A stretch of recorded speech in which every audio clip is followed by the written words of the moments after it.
નમસ્તે દોસ્તો, આજે આપણે ઇન્વેસ્ટમેન્ટ માટે ઘણા બધા ક્ષેત્રો પ્લેટફોર્મ છે માર્કેટમાં, જેવા કે આપણે અલગ અલગ ક્ષેત્રોમાં રોકાણ કરીએ છીએ. જમીનોમાં, પછી મકાન, ફ્લેટ, પ્રોપર્ટીમાં, ગોલ્ડમાં,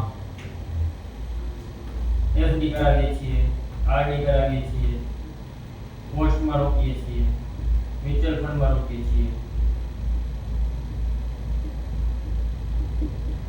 એસઆઈપી માં રોકીએ છીએ, શેર બજારમાં ટ્રેડિંગ કરીએ છીએ, ક્રિપ્ટોકરન્સીમાં રોકાણ કરીએ છીએ, ફોરેક્સ માર્કેટમાં રોકાણ કરીએ છીએ. તો આ બધા પ્લેટફોર્મ અત્યારે ઇન્વેસ્ટમેન્ટના પ્લેટફોર્મ છે. તો બધા ઇન્વેસ્ટમેન્ટના જે પ્લેટફોર્મ છે, તો એમાં સૌથી સારું પ્લેટફોર્મ જે આપણે કહીએ અત્યારે કે જેમાં સિક્યોરિટી વાળું, તો આમાંથી આપણી પાસે જમીન છે, મકાન છે, ગોલ્ડ છે, બરાબર. આ બધા લોંગ ટર્મના પ્રોજેક્ટ છે. FD, RD, post, mutual fund આ માર્કેટ ઉપર ડિસાઇડ છે. એસઆઈપી માર્કેટ ઉપર છે, શેર બજાર છે એ માર્કેટ ઉપર છે, ક્રિપ્ટોકરન્સી ફોરેક્સ આ હાઈ વોલેટાઇલ માર્કેટમાં છે. તો આ બધા જે ઇન્વેસ્ટમેન્ટના પ્લેટફોર્મ છે, તો આમાં આપણે કોઈના કોઈ પ્લેટફોર્મમાં આપણે પૈસા રોકીએ છીએ. તો અત્યારે સૌથી સારું પ્લેટફોર્મ જે આપણે વાત કરીએ, તો મારા હિસાબે અત્યારે ઘણા લોકો જે શેર બજારમાં ટ્રેડિંગ કરે છે, એવા લોકો માટે આઈપીઓ એક છે જે ઇન્વેસ્ટમેન્ટ માટે સારું પ્લેટફોર્મ છે, જ્યાં લોકોનું ફંડ છે, કેપિટલ છે, એમાં જોખમ 0% છે. કેમ કે એમાં જો કોઈ વ્યક્તિને આઈપીઓ લાગે તો એમાં એ આઈપીઓ નો હકદાર છે, અને આઈપીઓ ના લાગે તો એના પૈસા એકાઉન્ટમાં પાછા મળી જાય છે. તો આઈપીઓ કરતાં પણ એક બીજું છે પ્લેટફોર્મ, એમાં જે આપણે કહેવાય પ્રી આઈપીઓ, જે આઈપીઓ પહેલાનું છે.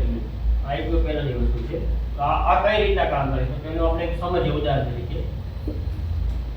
સૌથી પહેલા આઈપીઓ પહેલા પ્રી આઈપીઓ આવે છે કોઈ પણ કંપનીનો, પછી આઈપીઓ આવે છે અને લાઈવ માર્કેટ. આ ત્રણ વસ્તુ સેબી રજિસ્ટર હોય છે, ગવર્નમેન્ટ માન્ય આઈપીઓ. અને આમાં જે કંપનીઓ લિસ્ટેડ થાય છે એ કંપનીઓમાંથી તમે જે કોઈ પણ કંપનીના શેર, અત્યારે નાની બચતની વાત કરીએ આપણે, તો આજે દરેક વ્યક્તિ 18 વર્ષથી લઈને મોટી ઉંમરના કોઈ પણ વ્યક્તિ જો માત્ર 1000 રૂપિયાના કોઈ પણ સારી કંપનીના જે ગવર્નમેન્ટ લિસ્ટેડ સેબી રજિસ્ટર્ડ કંપનીના જો પ્રી આઈપીઓ ખરીદી લે છે અને માત્ર 36 મહિના સુધી એ આ રૂપિયાની બચત કરે છે, આ શેરને પોતાની પાસે હોલ્ડિંગમાં રાખે છે, તો 36 મહિના એની પાસે 36,000 રૂપિયાના શેર છે, જેની વેલ્યુ આજની તારીખથી લઈને 36 મહિના સુધીમાં 2x, 3x, 5x, 10x એટલે ગણામાં. જે હાલમાં આપણે કોઈ પણ ક્રિપ્ટોકરન્સીમાં કે ફોરેક્સ માર્કેટમાં જે આપણે નાનામાં નાનું $100 નું પણ રોકાણ જે કરીએ છીએ, $100 એટલે કે કરીબન 9,000 રૂપિયા. તો આ 9,000 રૂપિયામાં જે ફાયદો નથી થતો, અથવા $1,000 એટલે 90,000 માં જે ફાયદો નથી થતો, તે ફાયદો અહીંયા 1,000 રૂપિયાની જે નાનકડી બચત છે એનાથી થાય છે. તો કઈ રીતના થાય છે એની માટે તમે એકવાર અમારી રૂબરૂ વિઝિટ કરજો ઓફિસે, એટલે અમે તમને સમજાવીશું. કોઈ વ્યક્તિ વ્યવસ્થિત છે, માની લો કે કોઈની સેલેરી 20,000 રૂપિયા છે મહિનાની, અને જો એ વ્યક્તિ માત્ર 1,000 રૂપિયાની બચત કરે છે, તો આવનારા સમયમાં એના ઘરે કોઈ પણ નાનો મોટો પ્રસંગ 3 વર્ષમાં કે 6 વર્ષમાં પ્રસંગ હશે, તો એ પ્રસંગના રૂપિયાનો જે બેનિફિટ છે આ 1,000 રૂપિયાની બચત તે દર મહિને કરી દેશે સારી કંપનીના પ્રીઆઈપીઓમાં, એમાંથી એને હજારો અને લાખો રૂપિયામાં થશે. બીજો કોઈ વ્યક્તિનો સેલેરી 50,000 છે અને એ જો દર મહિને 6,000 રૂપિયાનો પ્રીઆઈપીઓમાં શેર સારી કંપનીના લઈ લે છે, પોતાના ડીમેટ એકાઉન્ટમાં જ લે છે દોસ્તો, તો આ બોનસ સાથે જો 36 મહિના સુધી આ પૈસા ભરે છે, તો એને બોનસ સાથે આ 4,14,000 નો બેનિફિટ થાય છે.